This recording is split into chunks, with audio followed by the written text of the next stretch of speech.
गौतम बुद्ध की आज की प्रेरणादायक कहानी के माध्यम से आप जानेंगे कि भगवान बुद्ध के अनुसार कौन धनवान और धनवान व्यक्ति होता है।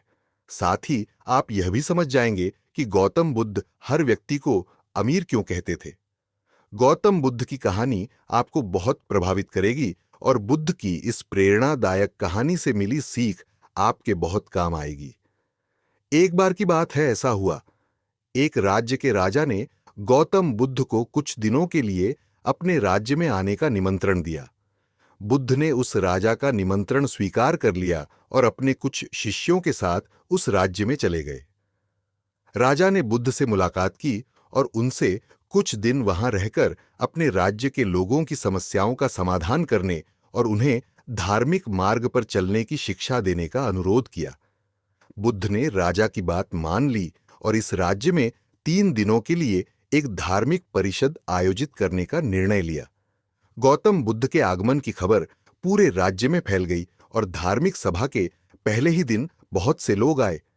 उसी राज्य के चौराहे पर एक भिखारी बैठा रहता था। उसे भी गौतम बुद्ध के आने की खबर थी, लेकिन वह सोचने लगा कि धर्म सभा में जाकर और यहां बैठकर उसे क्या मिलेगा। जैसे जैसे लोग आएंगे वे मुझे भिक्षा में कुछ न कुछ अवश्य देंगे। पहले दिन कई लोग आए और इस भिखारी ने अच्छी खासी कमाई की। अगले दिन फिर वही क्रम जारी रहा। भिखारी ने भीख मांगने के साथ साथ यह भी देखा कि धार्मिक सभा में जाते समय लोग उदास और दुखी हो रहे थे और उन्होंने उसे कुछ दिया भी नहीं।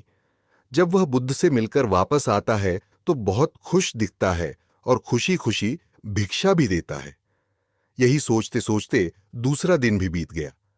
तीसरे दिन जब बहुत कम लोग आए तो भिखारी परेशान हो गया। उसने कमाई नहीं की। उसने सोचा कि बुद्ध तो सबकी समस्याओं का समाधान दे रहे हैं, तो क्यों न मैं भी उनके पास जाऊं और अपनी गरीबी दूर करने का उपाय पूछूं। ऐसा सोचकर वह भी धर्मसभा में गया, लेकिन वहां लंबी कतार थी। बड़ी मुश्किल से उनकी बारी आई। बुद्ध के पास पहुंचकर उसने प्रणाम किया और कहा, प्रभु, इस गांव में सभी लोग सुखी हैं और सभी लोग धनवान तथा सुख सुविधा संपन्न हैं, फिर मैं गरीब क्यों हूं? तुम गरीब हो क्योंकि तुम हमेशा दूसरों से मांगते रहते हो, लेकिन कभी किसी को कुछ नहीं देते हो। भगवान बुद्ध ने उस भिखारी को देखा। आपको लगता है कि लोग तुम्हें भीख में बहुत सारा धन देंगे, लेकिन आप किसी को बदले में कुछ भी नहीं देना चाहेंगे। यह सुनकर भिखारी बड़े आश्चर्य से बोला, हे प्रभु, क्या मैं लोगों को कुछ दूंगा? मैं भीख मांगकर ही गुजारा करता हूं। मेरे पास देने को आखिर है क्या? बुद्ध कुछ देर के लिए चुप हो गए और कुछ देर रुककर बोले, तुम बहुत मूर्ख हो। भगवान ने तुम्हें और हम सभी को किसी को देने या दूसरों के साथ बांटने के लिए बहुत कुछ दिया है। आपने एक मुस्कान दी है जिसे आप दूसरों के साथ साझा कर सकते हैं और उन्हें आशा और उम्मीद दे सकते हैं।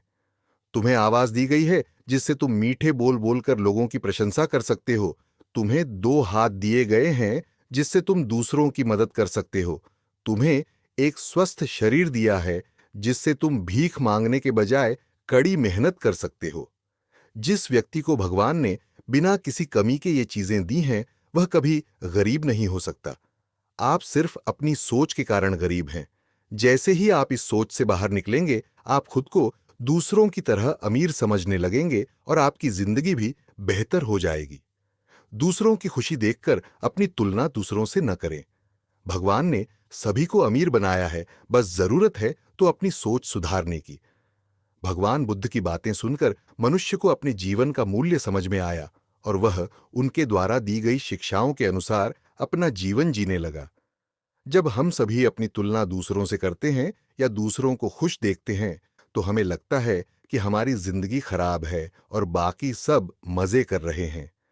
हम अपने जीवन में कभी भी अच्छी चीजों पर ध्यान केंद्रित नहीं करते हैं।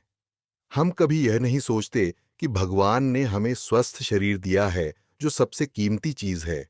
आप कितने भी अमीर क्यों न हो, अगर आपका शरीर उपयोगी नहीं है तो वह पैसा भी किसी काम का नहीं है। और वहीं अगर आप गरीब हैं लेकिन आपका शरीर बिल्कुल स्वस्थ है, तो आप अपने आप में एक अमीर व्यक्ति हैं।